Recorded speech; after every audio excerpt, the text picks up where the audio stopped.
کہ یہ حدیث اس میں کیا کیا اہم باتیں ہمارے ساتھ ہیں۔ ایک چیز جو سب سے پہلے اس میں بتائی گئی ہے، جس کو آخری بات جو ہمارے ساتھ جو تھی، کہا کہ جو شخص حرام سے شبہ کی چیزوں سے بچ جاتا ہے، وہ دونوں چیزیں اس کی یہ ہو جاتی ہیں، دین بچ جاتا ہے، عزت بچ جاتی ہے۔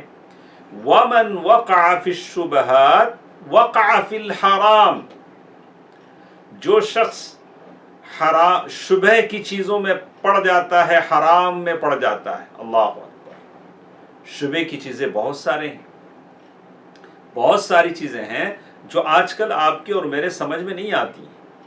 کہا کہ جو شخص شبہ کی چیزوں میں غوطے لگاتا ہے، پڑ جاتا ہے، بار بار ان چیزوں سے اپنے آپ کو آلودہ کر لیتا ہے، وہ حرام میں پڑ جاتا ہے۔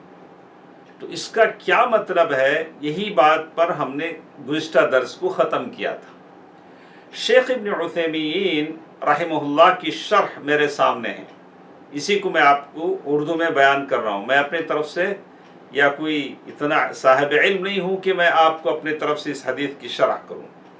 جو کچھ مشائخ نے لکھا ہے، جب میں درس میں آتا ہوں تو اس کے جو دو شروحات ہیں، شیخ عبدالرزاق بن عبد المحسن بدر العباد کی شرح ہے، شیخ عبدالعزیز آل الشیخ کی شرح ہے، شیخ ابن عثیمین کی شرح ہے، اور شیخ فوزان، اور اسی طرح شیخ امان الجامی اور عطیہ سالم، یہ سارے ایسے کبار علماء ہیں، اللہ تبارک و تعالی جو جا چکے ہیں ان کی مغفرت فرمائے، جو زندہ ہیں اللہ تعالیٰ ان کی حفاظت فرمائے۔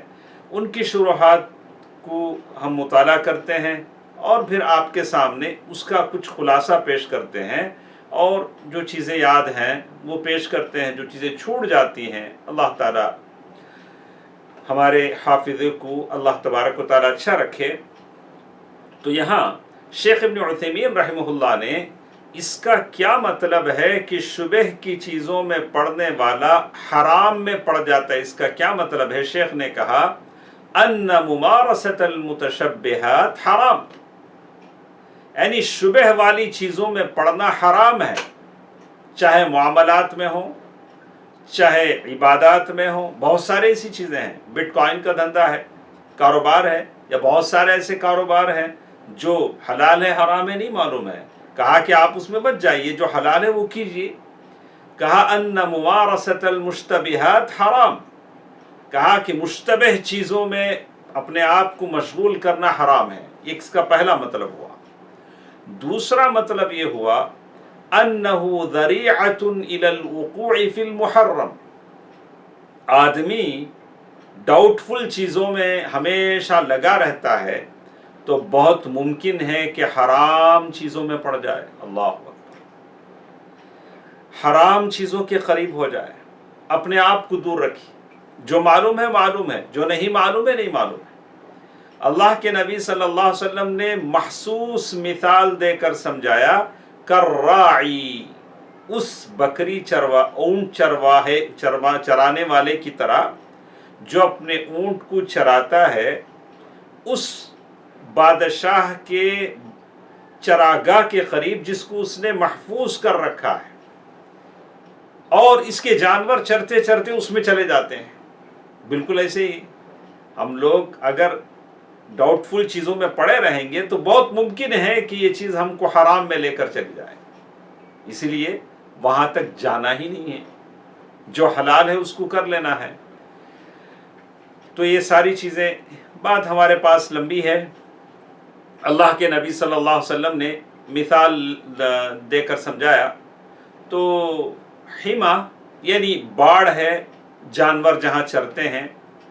تو اس سلسلے میں کہتے ہیں، کیا کوئی آدمی اپنی باڑ یا اپنی چیز خاص کر لے سکتا ہے کہ دوسروں کو اس سے محروم کرے؟ کہا کہ اس میں شیخ ابن عثیمین رحمہ اللہ نے ابو داؤد اور امام احمد کی ایک روایت کو پیش کیا ہے، اس روایت کو میں آپ کے سامنے پڑھ رہا ہوں۔ کہا المسلمون شرکاء فی ثلاثہ، مسلمان تین چیزوں میں سب شریک ہیں۔ یہ کامن چیز ہے، تین چیزیں ایسی ہیں جو سارے مسلمانوں کے لیے کامن ہے، یعنی سارے اس میں فائدہ اٹھا سکتے ہیں۔ وہ کیا کیا چیزیں ہیں؟ فی الکلأ والماء والنار، گھاس ہے اور پانی ہے اور آگ ہے۔ یہ تین چیزوں کو آپ اپنے طور سے خاص نہیں کر سکتے کہ یہ میرے ہیں، کوئی اس میں نہیں لے سکتا۔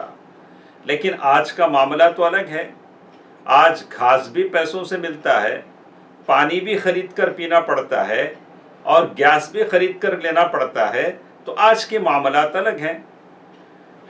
تو بہرحال ایک حدیث تھی جو شرح میں تھی، میں نے آپ کے سامنے بیان کر دیا، اور اس کے بعد اللہ کے نبی صلی اللہ علیہ وسلم نے ایک اور چیز ہمارے سامنے بیان کی، کہا الا وَإِنَّ فِي الْجَسَدِ مُضْغَةً، الا، اچھی طرح سن لو، دھیان سے سن لو، جسم میں ایک چھوٹا سا ٹکڑا ہے، مضغہ بالکل چھوٹا، نوالے کی طرح اتنا ٹکڑا ہے، اور وہ ٹکڑا کیا ہے؟ جیسے شیخ نے شرح میں کہا بقدر ما يمضغه الانسان عند الاكل وهي بمقدار الشيء الصغير، یعنی چھوٹا سا ایک ٹکڑا ہے، وہ آپ کا اور میرا دل ہے۔ بہت شور سنتے تھے پہلو میں دل کا، جو چیرا تو قطرے خون نہ نکلا۔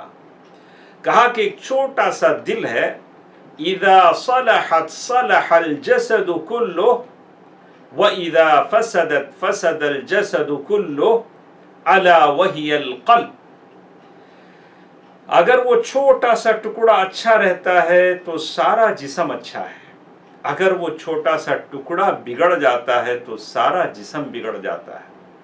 اللہ اکبر۔ تو سارا جسم بنانے کی تو میں بہت فکر کرتا ہوں، بہت مجھے شوق ہے کہ میرا جسم اچھا ہو، اٹھتا ہے، بیٹھتا ہے، آدمی ادھر سے ادھر ہوتا ہے، لیکن اس چھوٹے سے ٹکڑے کو اچھا بنانے کے لیے آدمی کیا کرتا ہے؟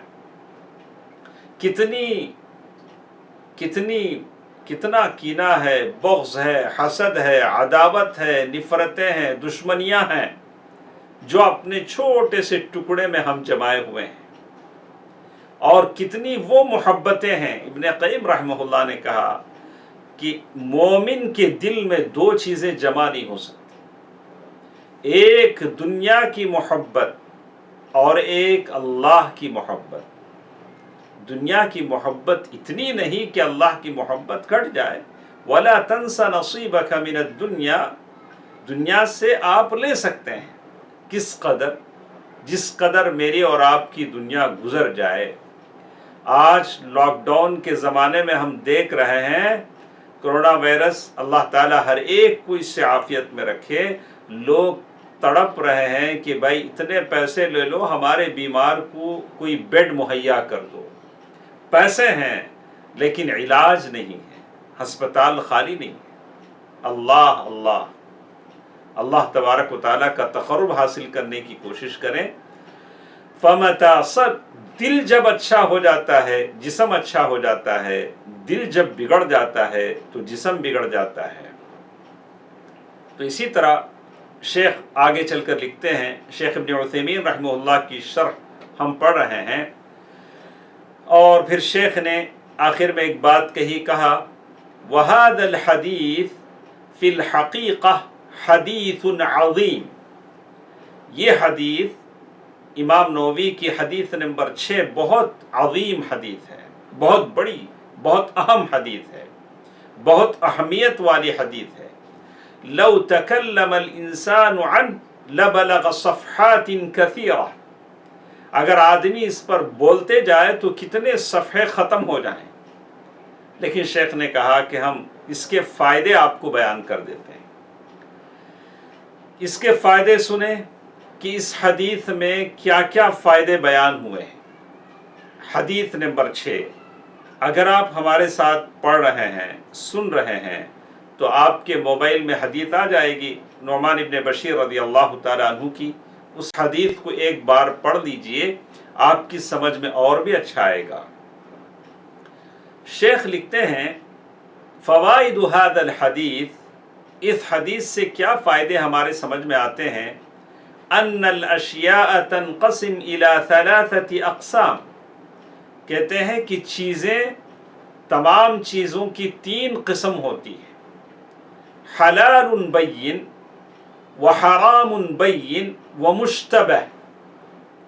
ایک کلیئر حلال چیزیں ہیں، دوسرے حرام چیزیں ہیں، تیسرے ڈاؤٹ فل چیزیں ہیں، جیسے لافل، ان لافل اور ایک ڈاؤٹ فل، 3 چیزیں الگ الگ ہیں۔ الحلال البین، حلال چیزیں کیا ہیں؟ جیسے کہا کہ کوئی شخص گیہوں کھاتا ہے، روٹی کھاتا ہے، فروٹ کھاتا ہے، یا ایپل کھاتا ہے، اناسپتی کھاتا ہے، تو ہم نہیں کہیں گے کہ موز کھاتا ہے تو حرام کھاتا ہے۔ سب کو معلوم ہے کہ حلال ہے، حلال کھاتا ہے، گوشت کھاتا ہے، روٹی کھاتا ہے، حلال ہے۔ الحرام البین، لیکن کچھ چیزیں ہیں جو حرام ہیں، کشرب الخمر، کوئی شراب پیتا ہے، ہم نہیں کہیں گے کہ شربت پیتا ہے، شراب پیتا ہے تو حرام پیتا ہے، العیاذ باللہ، حرام ہے۔ وَأَكْلِ الْمَيْتَةِ، اگر کوئی مردار کھاتا ہے تو حرام ہے۔ والخنزیر، اگر کوئی خنزیر کا گوشت کھاتا ہے تو وہ حرام ہے۔ فَهَذَا حُكْمُهُ ظَاهِرٌ مَعْرُوف، اس کا حکم ظاہر ہے، معروف ہے کہ یہ حرام ہے۔ وَهُنَاكَ أُمُورٌ مُشْتَبِهَةٌ، یہ آج ہماری زندگی میں بہت اہم چیز ہے۔ کچھ چیزیں ہیں جو ڈاؤٹ فل چیزیں ہیں، یہ اختلاف ہے لوگوں کے درمیان، کسی نے اسے حرام کہا، کسی نے حلال کہا۔ ابھی دیکھیے، ارے دنیا میں کھانے کے لیے کتنی چیزیں ہیں، ہاں؟ اب جھینگے کو لے کر لوگ اختلاف کرتے ہیں، جھینگا حلال ہے کہ حرام ہے۔ شیخ ابن عثیمین رحمہ اللہ نے قرآن مجید کی تفسیر سورہ مائدہ کی آیت کی تفسیر میں کہا، احل لکم صید البحر، سمندر کا شکار تمہارے لیے حلال ہے۔ اور بعض آیتوں میں کہا کہ جو بھی اس سے نکلتا ہے وہ آپ کا حلال ہے، آپ کھا سکتے ہیں۔ تو بہت ساری چیزیں ہیں، بعض علماء کہا کہ حلال ہے، بعض نے حرام کہا، بعض نے مکروہ کہا، الگ الگ، اس میں الگ الگ لوگوں کی رائے ہوتی ہے۔ جیسے شیخ لکھتے ہیں، فَمِنْهُمْ مَنْ يُحَرِّمُ، کوئی اس کو حرام، مشتبہ چیزوں کو کوئی حرام قرار دیتا ہے، کوئی حلال قرار کر دیتا ہے۔ وَمِنْهُمْ مَنْ يَتَوَقَّفُ، کوئی توقف اختیار کرتا ہے، توقف کے معنی اسٹاپ، میں کچھ نہیں بولوں گا اس میں، اور کچھ تفصیل بیان کرتا ہے، تفصیل بیان کرتا ہے۔ شیخ لکھتے ہیں، مثال المشتبہ شرب الدخان، یعنی سگریٹ پینا، بیڑی پینا، پہلے یہ مشتبہ تھا، لیکن جب طب نے، میڈیکل نے اس کی نقصانات کو واضح کر دیا تو اب معلوم ہو گیا کہ یہ چیز حرام ہے، اس لیے کہ اس میں تینوں نقصان ہیں، بیڑی سگریٹ میں تینوں نقصان ہیں۔ ایذاء الجار، پڑوسی کو آدمی تکلیف بھی دیتا ہے، سگریٹ پیتا ہے تو بادو والا خوش ہوتا ہے، اس کی بدبو سے اسے تکلیف ہوتی ہے، فرشتوں کو تکلیف ہوتی ہے۔ اور قتل النفس، اپنے آپ کو قتل کرتا ہے، قتل نفس حرام ہے۔ اور تبذیر المال، فضول خرچی کرتا ہے، ان المبذرین کانوا اخوان الشیطان۔ پیاز اور لہسن جو حلال ہے وہ کچی کھا کر مسجد میں آنا منع ہے، تو آدمی جو بیڑی اور سگریٹ جس میں تین نقصانات ہیں، آدمی کیسے استعمال کر سکتا ہے؟ تو لوگوں نے کہا کہ، بہت سارے لوگوں نے کہا کہ ایک مشتبہ چیزیں ہیں، مشتبہ چیز ہے، لیکن شیخ لکھتے ہیں، لیکن تبین الآن بعد تقدم الطب وبعد ان درس الناس حال هذا الدخان قطعا بأنه حرام۔ قطعی طور سے بات اب سمجھ میں آ گئی کہ بیڑی سگریٹ حرام ہیں۔ پہلے شاید لوگ کنفیوز تھے کہ حلال ہے کہ حرام ہے، ایسا ہو سکتا ہے۔ تو اسی طرح میں نے ایک اور بات بھی آپ کے سامنے کہی تھی، وہ یہ کہ نماز کے قصر کا معاملہ ہے کہ کتنی مدت پر آپ قصر کریں گے۔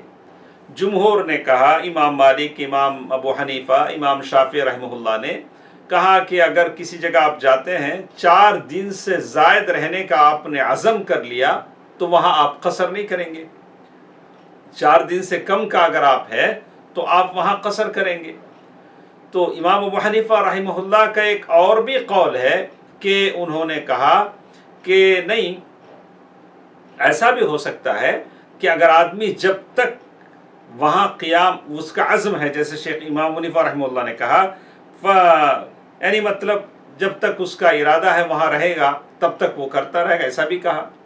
تو ابن تیمیہ رحمہ اللہ، دوسروں نے کہا کہ حتی یرجع، جب تک وہ واپس نہیں آتا ہے تب تک وہ قصر کرے گا. البتہ علماء نے الگ الگ باتیں کہی ہیں، یہ سارے مشتبہات میں شامل ہیں.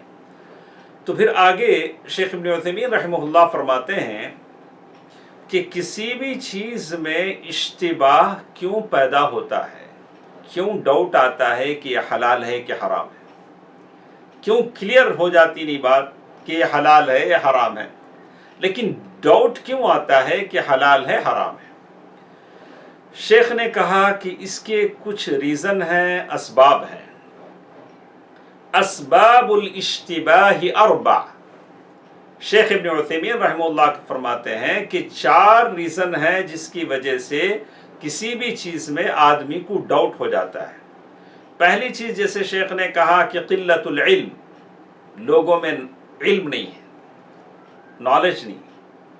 ہاں، آدمی ان کے پاس علم نہیں ہے. اگر ہو سکتا ہے کہ جس کے پاس علم ہے وہ تو جانتا ہے، لیکن لوگوں کے پاس علم نہ ہونے کی وجہ سے اس حکم سے وہ لوگ ناواقف ہیں کہ یہ حلال ہے کہ حرام ہے. دوسری چیز قلت الفہم، سمجھ نہیں ہے، یعنی سمجھ ہے کمزور ہے، یعنی علم والا ہے لیکن اس کے اندر وہ فہم ادراک نہیں ہے، تو اسی وجہ سے اس کے اوپر چیزیں کنفیوز ہو گئی ہیں کہ حلال ہے کہ حرام ہے.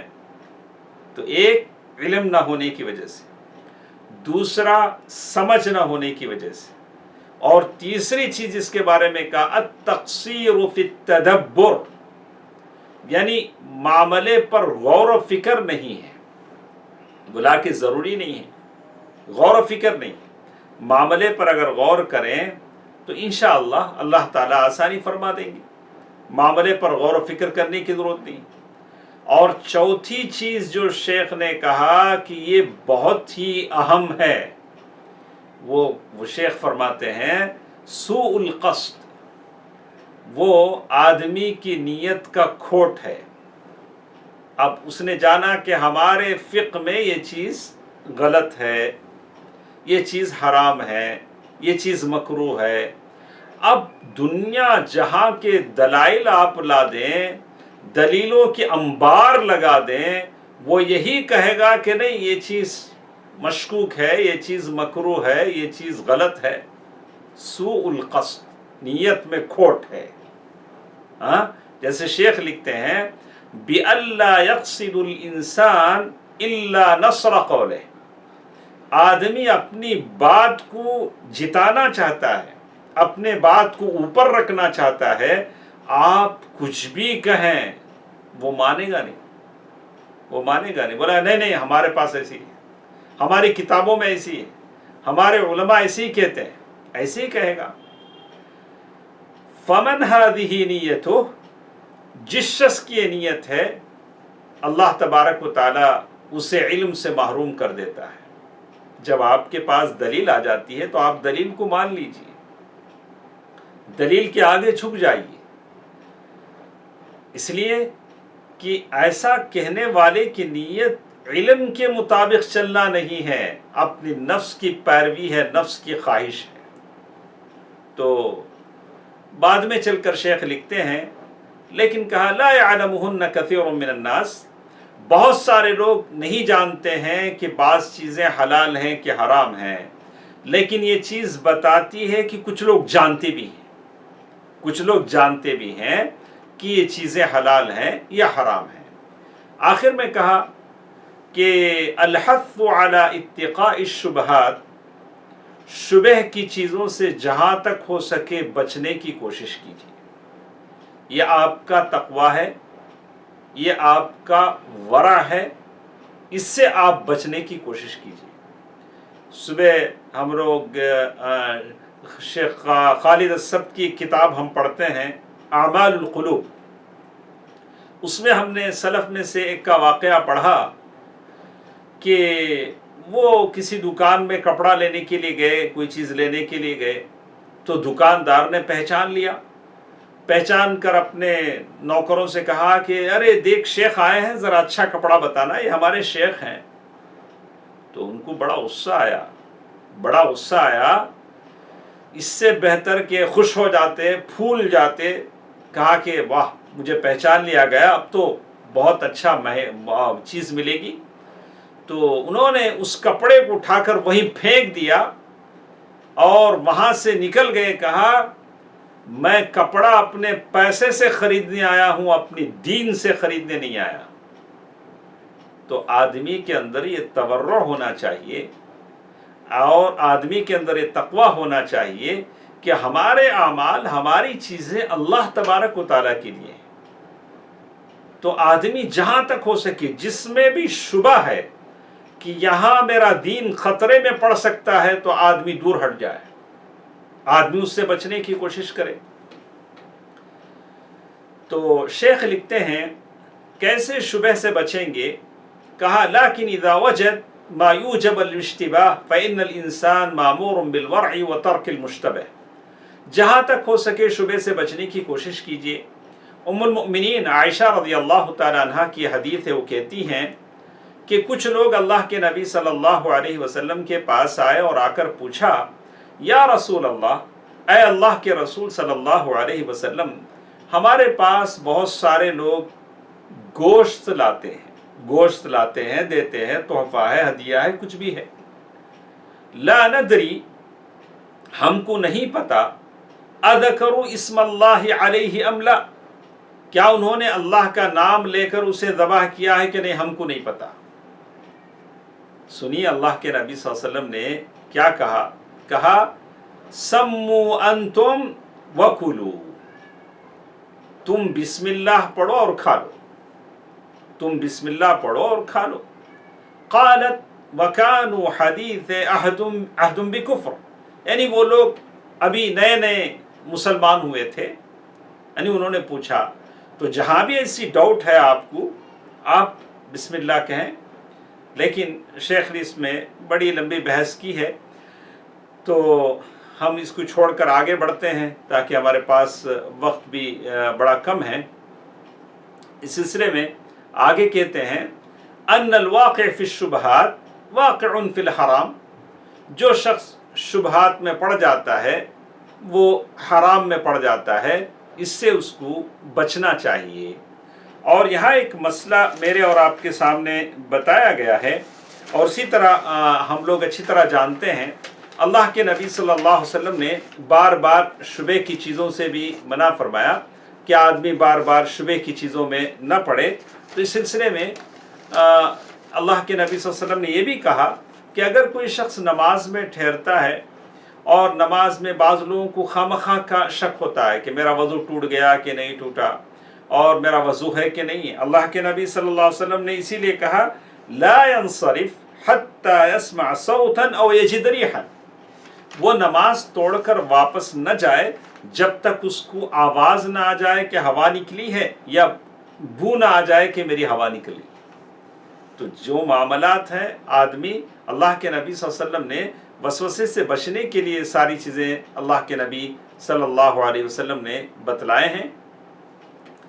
اور اسی طرح ایک مسئلہ یہاں بیان کیا گیا ہے کہ اللہ کے نبی صلی اللہ علیہ وسلم نے اس حدیث میں ایک مثال بیان کی کہ ہر بادشاہ کی ایک چراگاہ ہوتی ہے، تو کیا اپنی چراگاہ بنا کر دوسروں کی جانوروں کو محروم کرنا جائز ہے؟ تو اس سلسلے میں شیخ نے ایک قاعدہ بتلایا، اسے اچھی طرح آپ سن لیں۔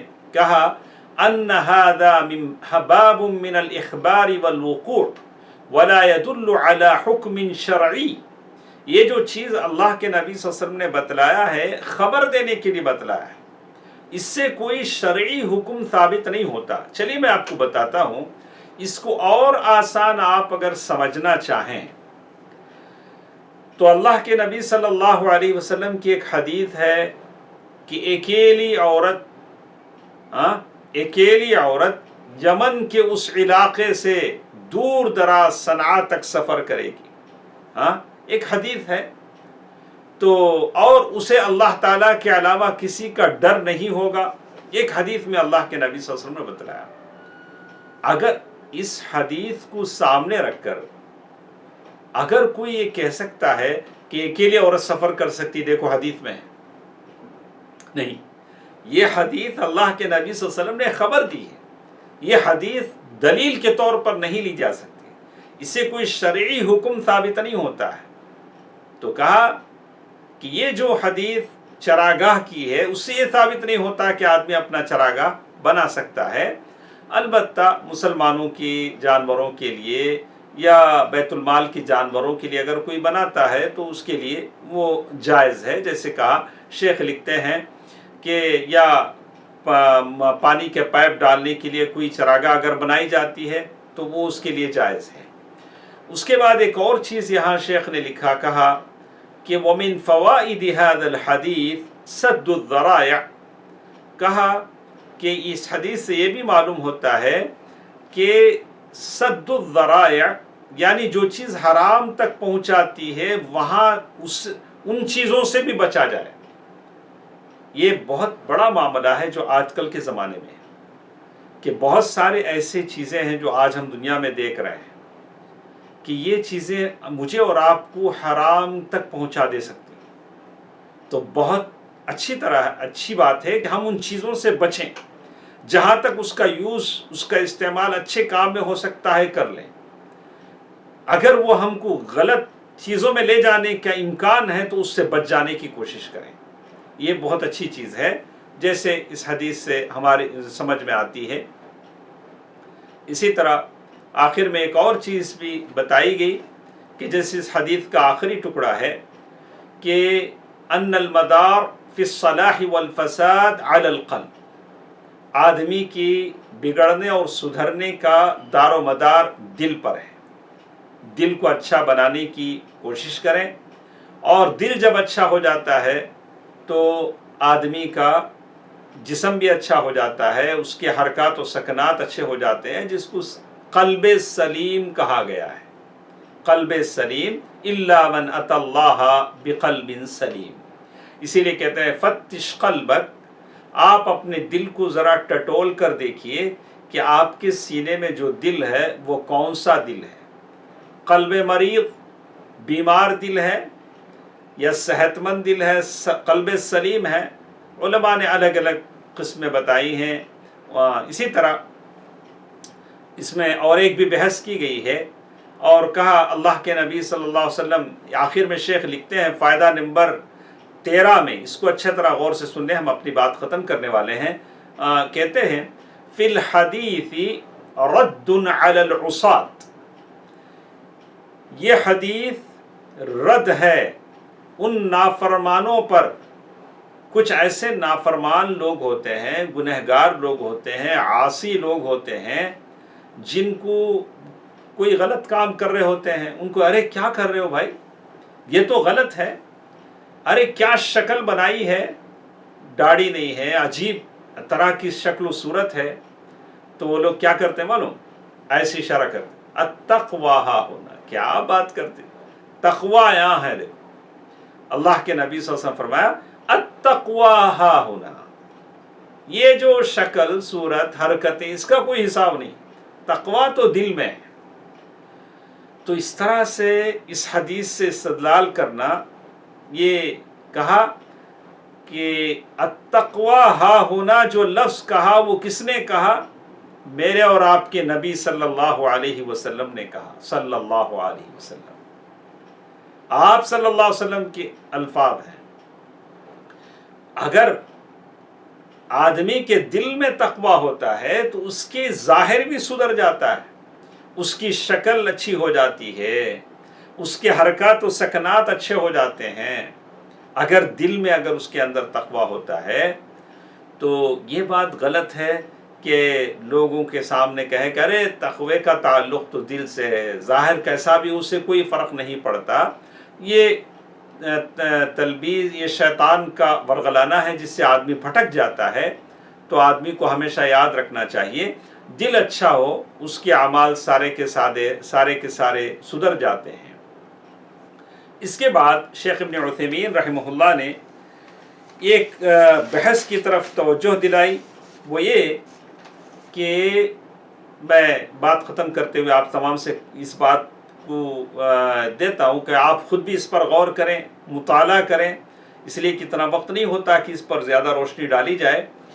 شیخ نے ایک بات کہی، کہا وَهَلْ فِي هَذَا دَلِيلٌ عَلَىٰ أَنَّ الْعَقْلَ فِي الْقَلْبِ، یہ حدیث کا آخری ٹکڑا کیا اس بات کی دلیل ہے کہ عقل دل میں ہے؟ آپ کیا کہتے ہیں، عقل دل میں ہے کہ سر میں ہے، دماغ میں ہے؟ تو علماء جیسے کہتے ہیں، علماء تو یہی کہتے ہیں، جیسے علماء اور متکلمین کہتے ہیں کہ عقل دل میں ہے، اور اس کی آیت دلیل کیا ہے؟ اور اس کی دلیل سورۃ الحج آیت نمبر 60 پر 6 ہے، أَفَلَمْ يَسِيرُوا فِي الْأَرْضِ فَتَكُونَ لَهُمْ قُلُوبٌ يَعْقِلُونَ بِهَا أَوْ آذَانٌ يَسْمَعُونَ بِهَا۔ تو اس آیت کو دلیل لے کر ہمارے سلف علماء کہتے ہیں کہ عقل دل میں ہے۔ تو عَلَىٰ قَلْبِكَ، اللہ تبارک و تعالیٰ خود کہتے ہیں کہ ہم نے قرآن کو تمہارے دل پر اتارا ہے۔ تو عقل دل میں ہے نہ کہ دماغ میں ہے۔ اور علماء نے الگ الگ باتیں کہی ہیں اس سلسلے میں کہ عقل کہاں ہے، ایک لمبی بحث ہے۔